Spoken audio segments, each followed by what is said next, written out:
Омръзнало ли ви е да се чувствате в капан в отношения, които изцеждат енергията ви? Ето скрито ръководство за това как най-накрая да се освободите от манипулация. И това отнема само 2 минути. Представете си, че можете да започнете да си връщате контрола над живота още днес с една бърза промяна на мисленето.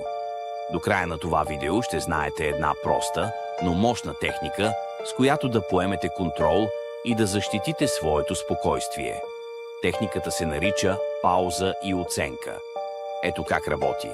Всеки път, когато се почувствате притиснати, объркани или манипулирани, направете пауза.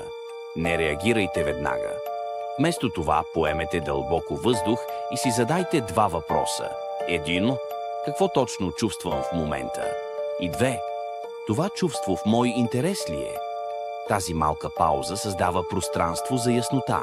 Тя ви позволява да се отдръпнете от емоционалния натиск и да оцените ситуацията логично, вместо да попаднете в капана на манипулатора. Приложението е лесно. Практикувайте го всеки ден. Всеки път, когато някой се опитва да ви накара да се чувствате виновни, да изкриви думите ви или да ви накара да се съмнявате в себе си, просто направете пауза. В тези 2 минути си давате възможност да вземете решение, което е базирано на това, от което вие наистина имате нужда, а не на това, което те искат.